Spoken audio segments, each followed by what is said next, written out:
journey is a search.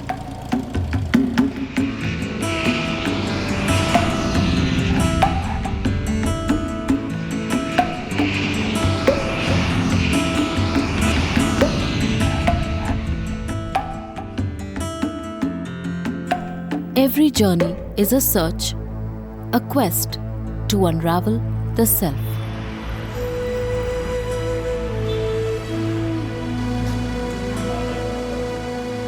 Hi Meru, how are you? Very fine, very fine. Good to see you again. Thank you, Ji. So I hope you're looking forward to being my guide. At your service.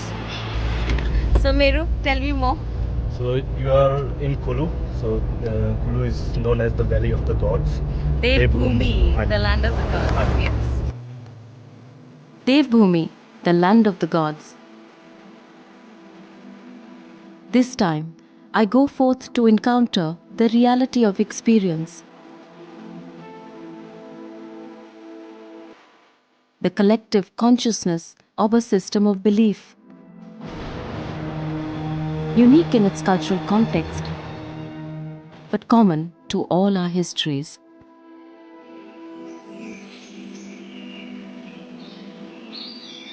Kulu Valley basks in the shadow of the majestic Himalayas.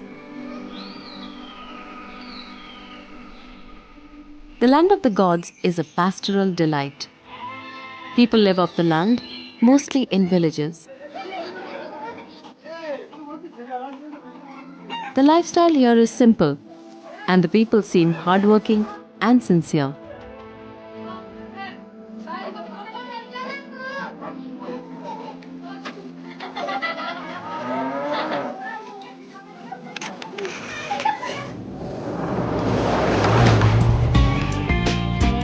Manali is Kulu Valley's only cosmopolitan oasis. The old part of the town is a popular tourist haven. Here, the aroma of tandoori chicken mingles easily with those of cappuccinos, German pastries, and other sweet smells.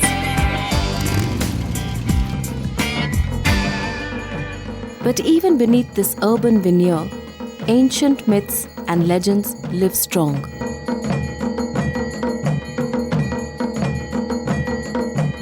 Meru helps me in my exploration of this mythical landscape. I discover that every village here is home to several gods and goddesses, Devta and Devis. Some deities are manifestations of mainstream Hindu gods, while others are ancient village deities, entwined in a complex and unique mythology of Devbhoomi, the land of the gods.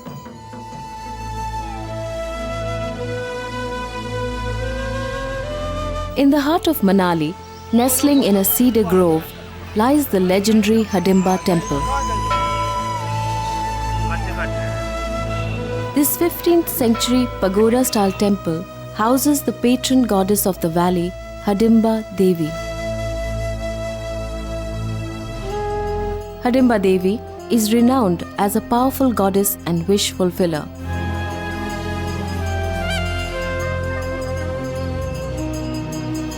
This is where my journey begins.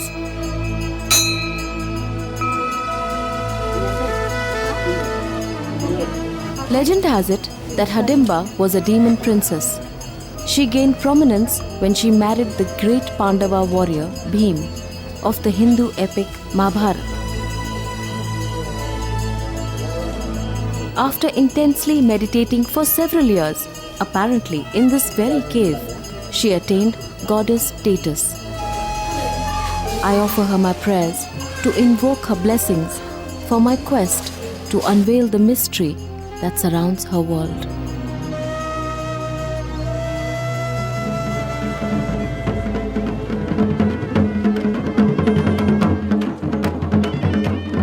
My quest was sparked when I had attended a festival celebrating the birthday of Hadimba Devi in the village of Old Manali.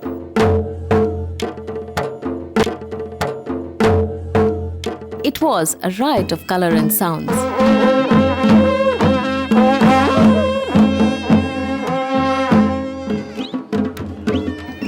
folk dancers performed a traditional Himachali dance.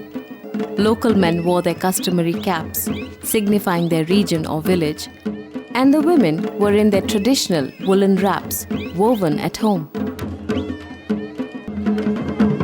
But the cynosure of all eyes was the palanquin carrying a semblance of Hadimba Devi. It was adorned with several masks, where the central one represents the Devi and the others smaller gods. This palanquin is the Devi's vehicle to move around in, as she is not just confined to her temple. Meru told me that Hadimba Devi is considered a living goddess and participates wholeheartedly in all aspects of village life. And now, the goddess was enjoying dancing with her people. I was soaking up the photo opportunity when suddenly one of the locals got up and became part of a strange conversation.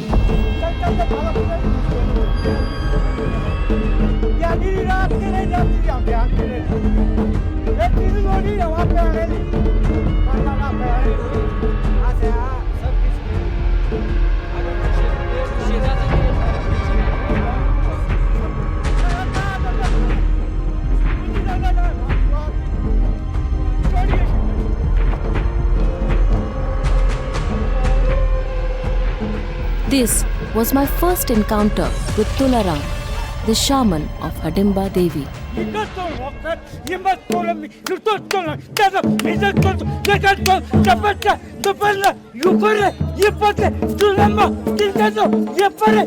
Tularam was apparently in a trance, and Hadimba Devi was conversing with her people through him.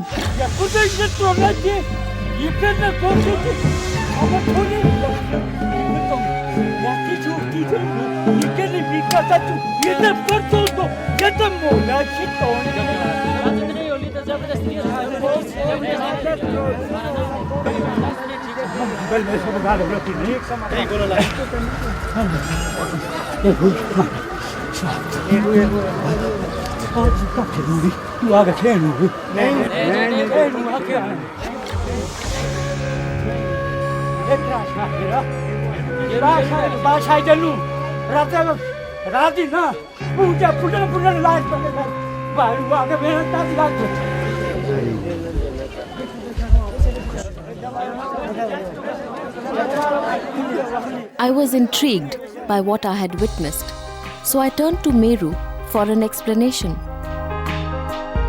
Acha, we saw Tularam, the shaman. Tell me about him. Shamans, we call them gurus here, and they are the mediums between us and the Devta. So, how many gurus do you have in Kulu? We have like hundreds of villages in Kulu Valley, and each village has different deities, Devi and Devtas, and all of them they have, like most of them they have gurus, the shamans. Yeah. And what exactly do they do? The shamans, they come into trance, and the Devi and Devta talk to us through them. Acha, really? Hanji. You believe that? Anu Devi and Devtas are very important in our daily lives. We don't do anything without asking them. So tell me more about gurus. See, you will understand more about the gurus. First you will have to understand our culture and our religion, Devi and Devtas. Meru insists that I get an insight into the local way of life and system of belief, So how is that? which would enable me to get a better perspective into Himachali shamans. And so he promises to take me to a unique festival.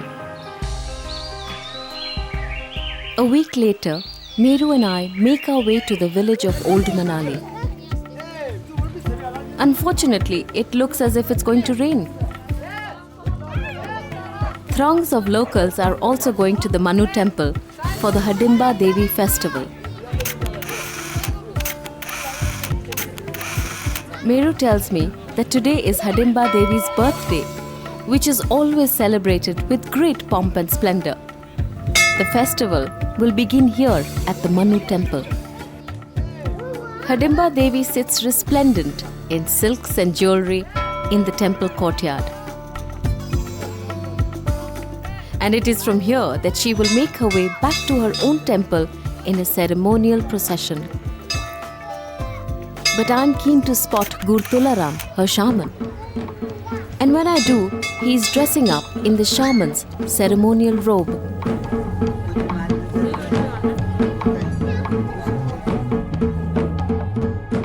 People begin to gather, and musicians begin drumming a rhythm.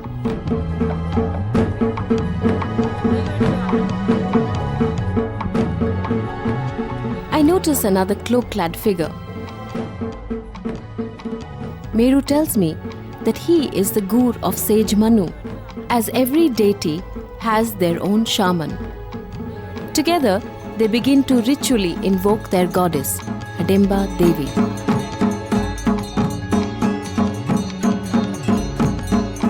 The Gurs begin to chant mantras while inhaling the traditionally prepared incense of juniper.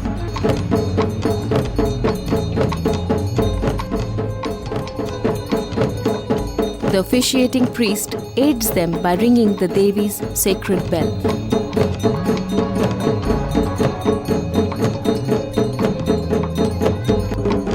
The drumming picks up tempo. Meru explains that rhythmic music is critical to induce trance. Tularam now plucks a hair as an oath to the Devi to pronounce her will correctly. Divine visitation is finally invited by the dropping of the cap.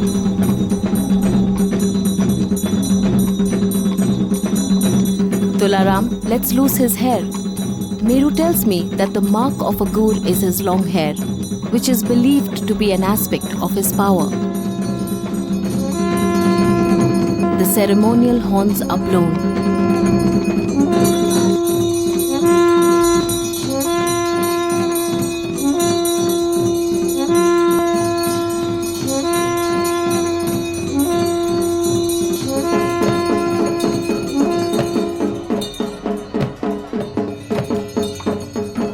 Suddenly, Tularam begins to shiver.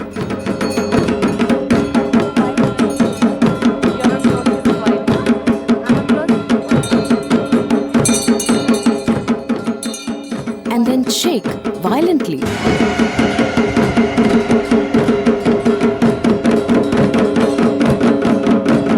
I am amazed as his persona visibly changes before my eyes.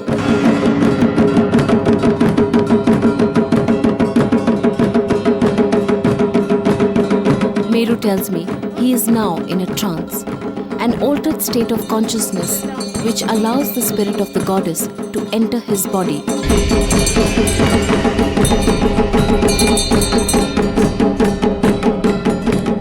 Tularam now begins to speak as the Devi, and the entire congregation listens respectfully, and then begins interacting with their Devi.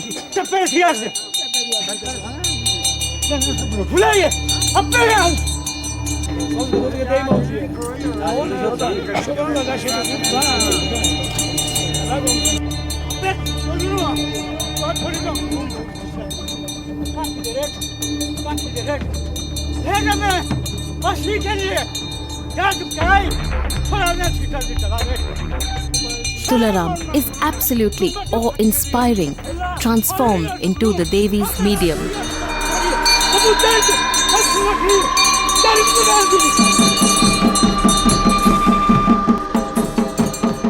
Hadimba Devi addresses the chief concern of the people today. Would the rain ruin the festival?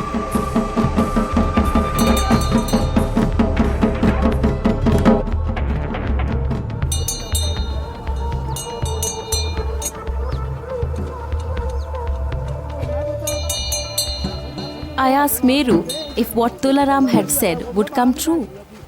Meru corrects me, saying it was not Tularam, but the Devi who had spoken. Tularam was just Hadimba Devi's medium, and once her spirit entered him, everything he says are her words.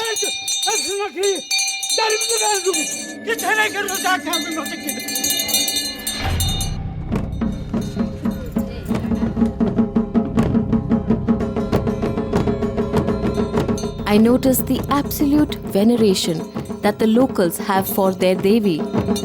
They truly believe that she is speaking to them through Tularam.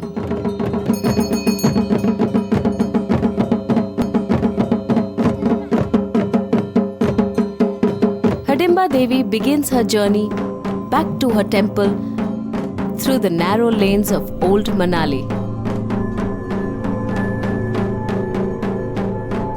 The musicians lead the way, followed by Gur Tularam and several village folk. Meru and I follow, feeling a mysterious surge of energy.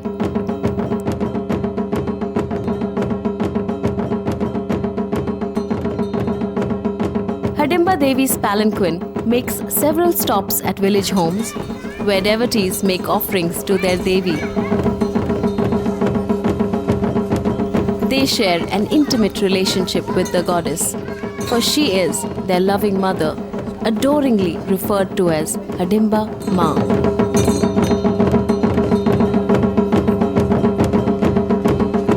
People here have an enduring faith in the numerous local gods and goddesses found in all villages. Revered as living gods, they are intimately involved in the daily lives of the entire community.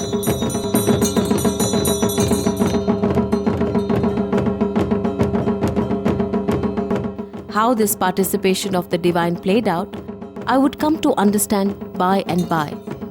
But it was the key to understand the role of the shaman in Himachali society.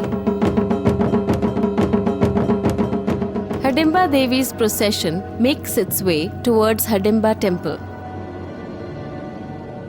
I notice in amazement that as Tularam had promised, the rain abates and it suddenly becomes quite sunny. Meru and I stopped for a quick coffee to catch our breath. You know, Meru, I noticed that everybody was praying to the Rath only.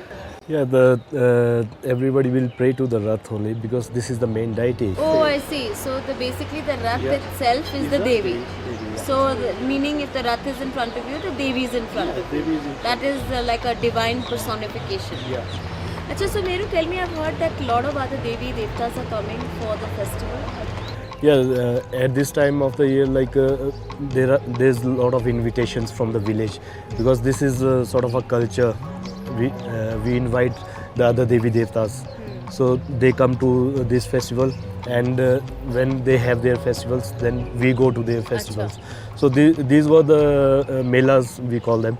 These were the Forms of entertainment. Yeah, forms of entertainment. And for people to get together. In past, like we didn't have TVs or radios, anything. So these were the main entertainments. Meanwhile, in several other villages, 8 deities get ready to join the festivities.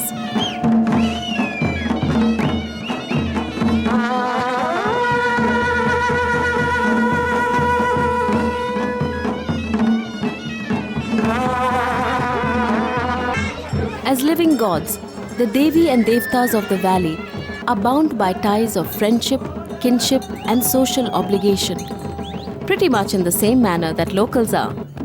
They often visit each other at festivals, birthdays, and sometimes even on whim, through sunshine and rain.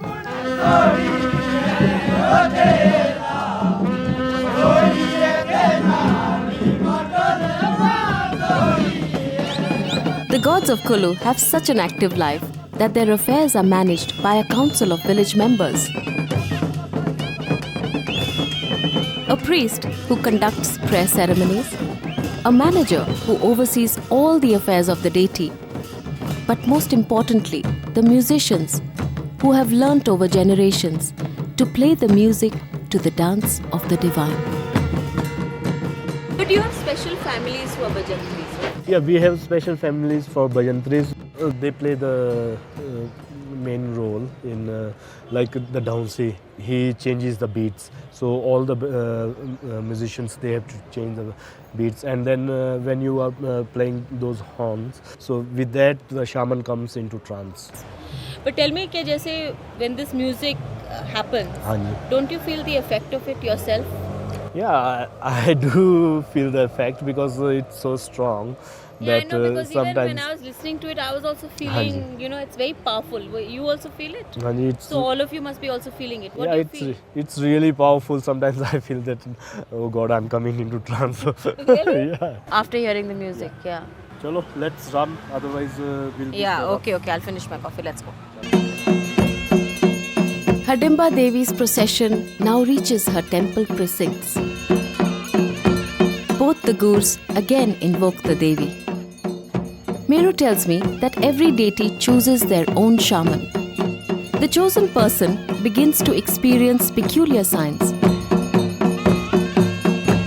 The most important being to experience divine possession trance, where the possessing deity reveals their identity. But a potential shaman is only socially accepted as a gur when he gets into intense trance at a festival and his cap is thrown off by the palanquin of a deity.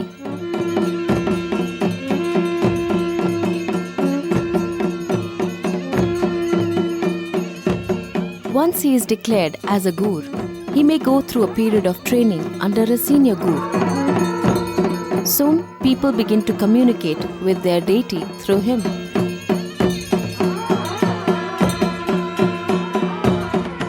Now, Tularam gets into another trance. He gesticulates with his hands, signifying the Devi telling her people that she is present with them and seeing and hearing all.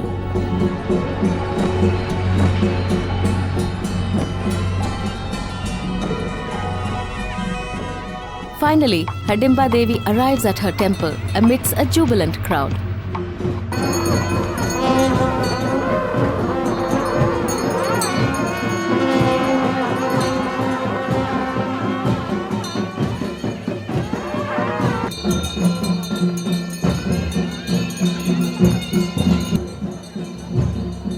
Hadimba Devi now heads for a banyan tree. This is the abode of the Devi's son, the legendary Ghatotkach, a brave warrior who fought the battle of Kurukshetra in the Mahabharata. I watch in awe as Tularam goes into another trance, a pretty fierce one this time.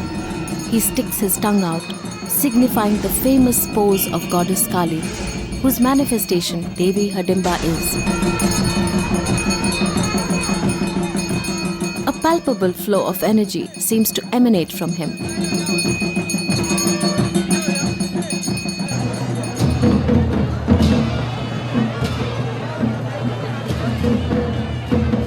The Devi now moves to the festival grounds awaiting her guests.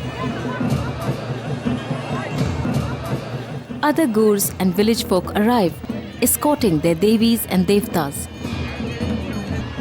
I notice in amazement as the palanquins rush towards each other. Meru explains that since the palanquins are the personification of the deities themselves, they display the deities' emotions and will through movement. He tells me that the palanquins are energized with the power of the deity and they pull the bearer to whichever direction the deity wants to go to.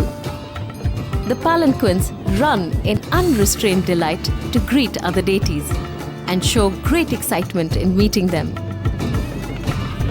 It's hard to believe, but as I watch closely, it does seem that the palanquins have a mind of their own, and they are pretty heavy. In fact, the manner in which a particular palanquin moves reveals the identity of the god.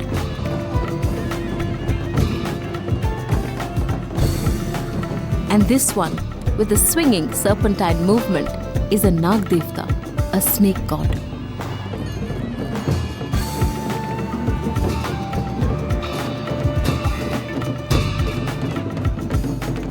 And the bearers seem to be swept along by the will of the deities, but carry them with honor and reverence.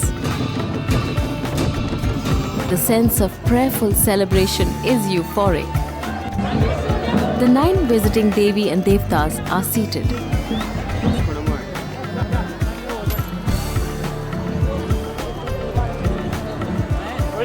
Devotees now offer their prayers and seek blessings.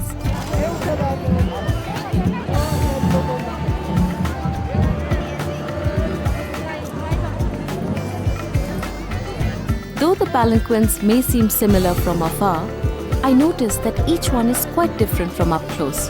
The masks, jewelry, and garments denote each deity's identity.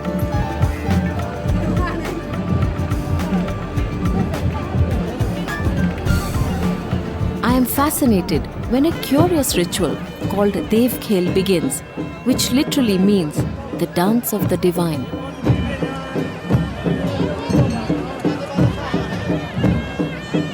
Tularam now joins the other Gurs in a dance performed strictly by the Gurs to thank the deities and nature spirits for their benevolence.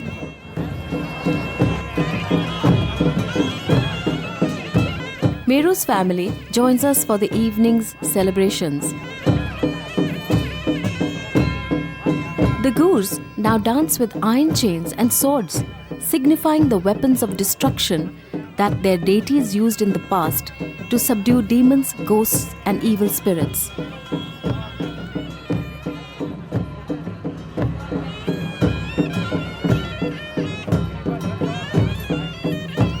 The Gurs honor them in this age-old ritual, which is an evocative reminder to the locals of their deities' might and power, which remains intact even today.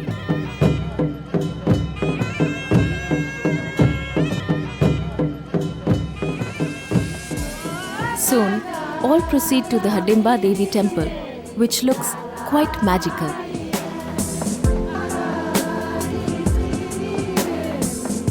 The women now come to the forefront of this largely male-dominated festival and perform their traditional dance, the Laladi, in honor of Hadimba Devi.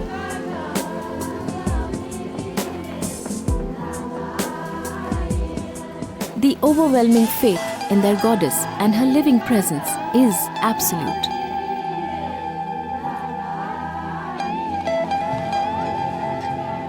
I realize that a strong bond of community binds the people here, which has been kept alive by their participation in their shared culture. It's an aspect we somehow seem to have lost in our cosmopolitan lives. As the festivities are over, the other deities make tracks to return to their villages. Tularam too seamlessly merges from a shaman to an ordinary village man. He joins others around the bonfire, and in an ambience of bonhomie, they tell stories of their Devi. इतने लोग जो है अब आने शुरू हुए, ये बहुत पुरानी बात नहीं है. Of her history, her powers, stoking once again her myth from the secret places of their souls.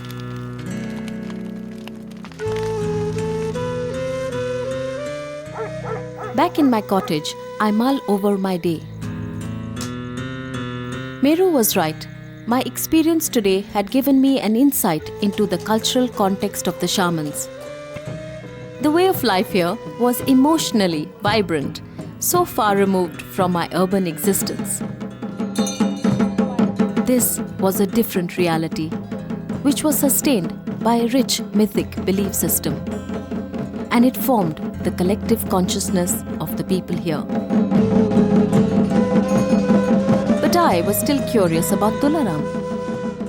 Was he just an ordinary man, or did he possess any special powers? And what exactly was his trance? Was it a divine possession or just a performance? And even in my dreams, I was pursued by images of a dream reality.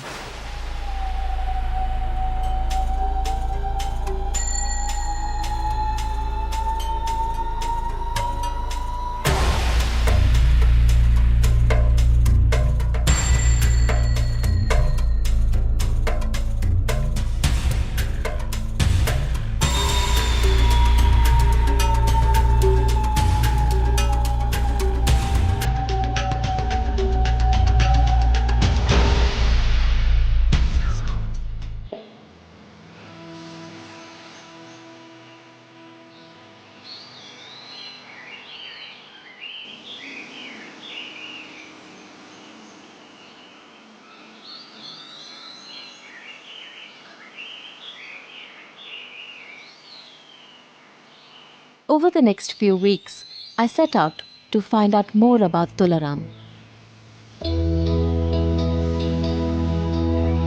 Chunni comes from a long lineage of priests. In fact, his father, uncles and brothers are all priests of Hadimba Devi. हाँ, बचपन से ही मैं गुरु जी को देख रहा हूँ। तो इन्हीं को ही माता आती है गुरु जी के पास। गुरु के अंदर प्रवेश होके जो भी बोलेगी वो माँ की आवाज़ ही होगी। तो जब गुरु जी के पास पूरी पावर होगी तो हमें भी अंदर से झुंझुनाहट हो जाती है। जैसे कोई पूरे इलाके में कोई विपदा वगैरह हो तो फिर गुरु जी ही उनको बताएंगे कि भाई हमने ये करना है। ये करने के बाद फिर ये आपकी जो भी मुश्किल है ये पूरी हो जाएगी।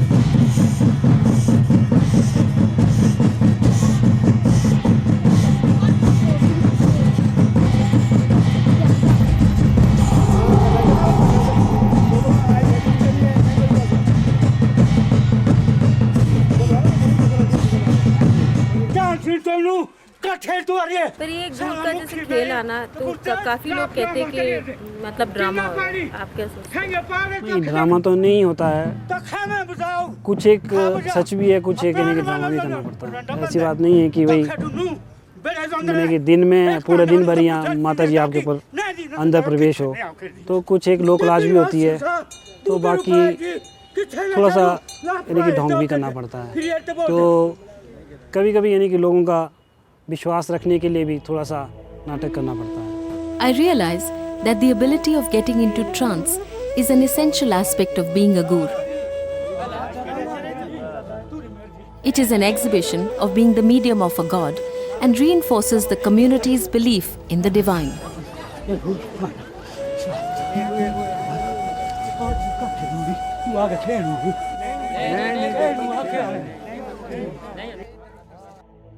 I am keen to chat with Tularam, but he is very reticent and reluctant to talk about himself.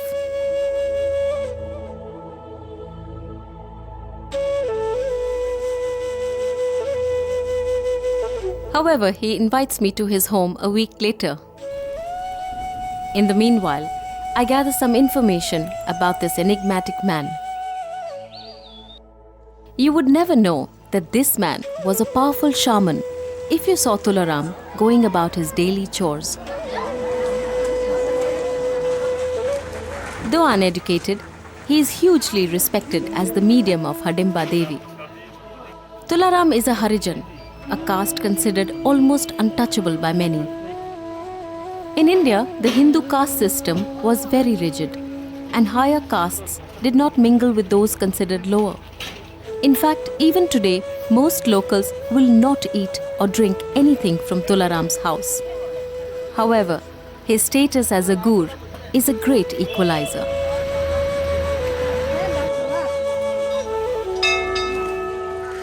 And it is this status which earns Tularam his livelihood. He gets a small percentage of the money from the collections made at the temple, which he feels is meager to match his responsibilities as the only earning member of 3. He also earns a little from the various shamanic consultations he does on a daily basis.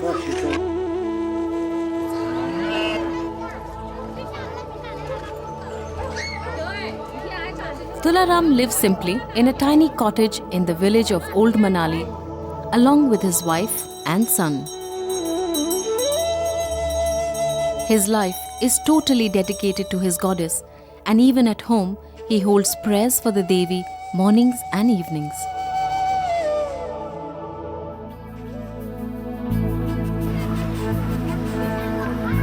A few days later, I make my way through the village of Old Manali to Tularam's home.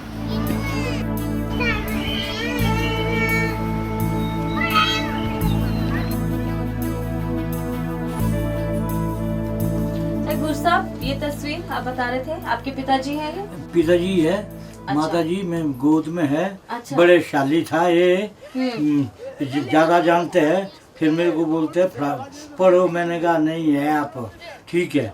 मेरे से ज़्यादा गुण अच्छे आदमी है। मैं थोड़ा मतलब जानता हूँ। तो जब आप गुरु बनते हैं तो आपको सिखाता कौन है? फिर गुरु तो पढ़ना पड़ता हमारे को। अच्छा, कौन आपका गुरु था? गुरु था वो चल गया। अच्छा, क्या सिखाया? अबे पूरा देते नहीं जो हाँ, अपना हाँ। देते। माता को बुलाते तो कैसे बुलाते? माता आती है बस। पर आपके शरीर में कैसा लगता है? हमारे शरीर में कुछ पता नहीं क्या हुआ, कैसी आती है। क्या बोलते हैं आपको याद नहीं रहता? याद नहीं रहता। फिर दूसरा आदमी बताता है? दूसरा आदमी। जैसे घटोत्कच में आपको इतना खेल क्यों आता है? वो खेल आता है जब देवते लोग ने दुनिया के लिए खुश करने के लिए खेल आने पड़ते हैं। भाई देवता है हमारे। खेल अपने आप आता है कि आप करते हैं? वो मतलब है अपने हाथों से शौकों अभी क्यों नहीं खेल आती? बोलिए, जवाब दिए। जब दुनिया होती है खेल आती है हमारे। तो कोई लोग बोल रहे थे कि कभी कभी तो असली में खेल आती है, कभी कभी असली में खेल नहीं आती, लोगों का दिल रखने के लिए करना पड़ता है। ये सही है? इसका जवाब मैंने दी दुनिया के लिए शांत करने के लिए। चाहे वैसा कान पकड़ो, चाहे वैसा कान। जब माता आएगा ठीक होगा तो आपका काम बन जाता। तो जब आपको इतना खेल आता है, जैसे मैंने देखा था जबान सब निकालते हैं ऐसे, फिर उसको पता ही नहीं लगता क्या हुआ क्या नहीं। ठीक है, पता ही नहीं लगता क्या हुआ।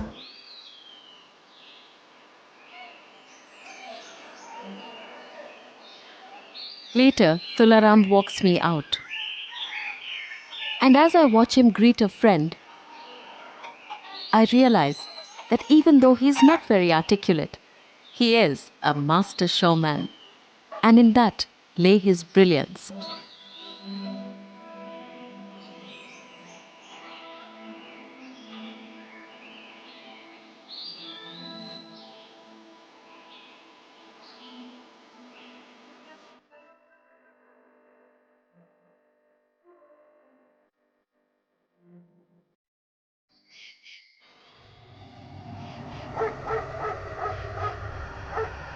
I was no closer to understanding Tularam's divine possession trance. But maybe I had been hankering for an explanation, an intellectual understanding where none was possible. After all, it was in the realm of imagination and experience.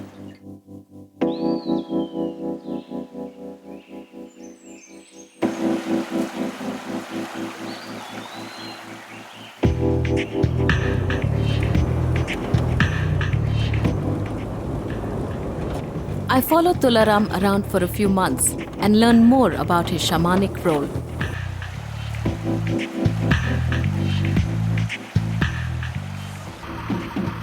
Tularam's most important role is to lead all rituals and ceremonies of Hadimba Devi. And as the patron goddess of the valley, she has loads.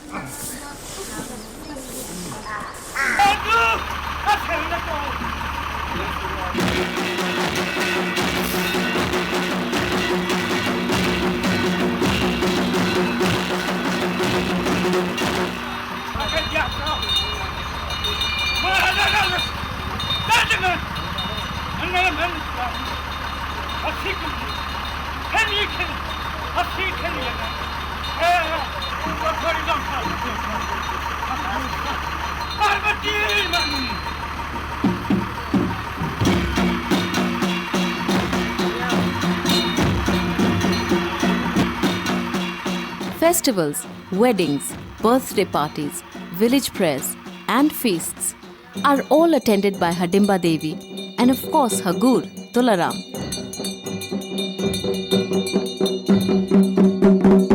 Both have a full social calendar.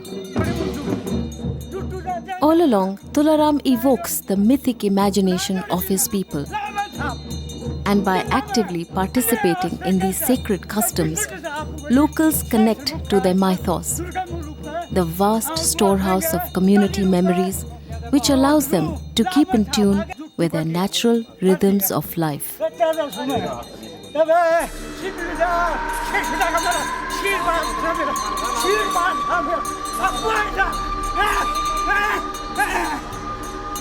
साफलाल तकरी मैं और जुड़ी तकरी नहीं भी और जुड़ी वो तू जाता तू जुड़ी थोड़ी कि लड़ी बोल लड़ी तू नहीं मरती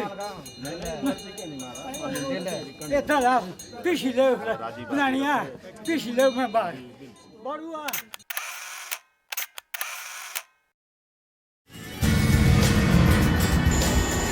Back in my urban myth,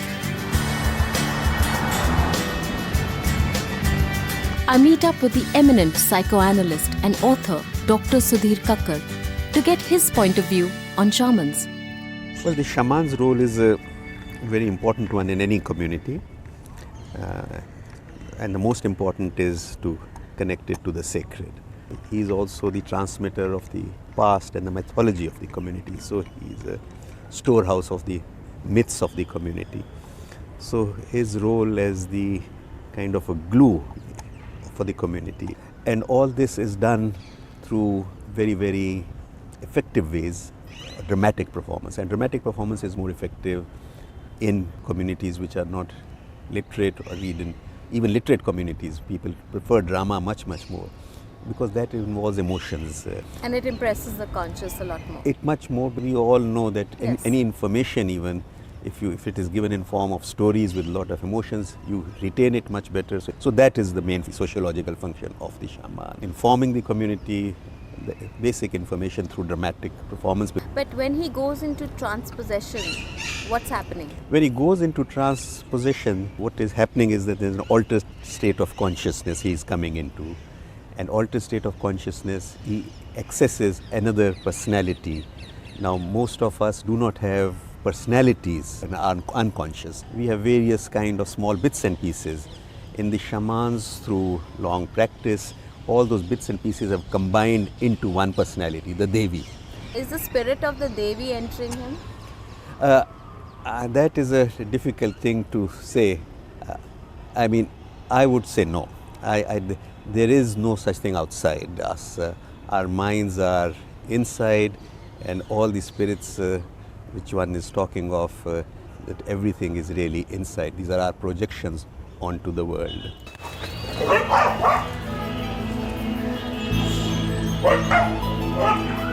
The shaman and the psychoanalyst both represent two diverse worldviews. Were these two viewpoints incongruous? Did the gurus actually travel into different realms to commune with the spirit world?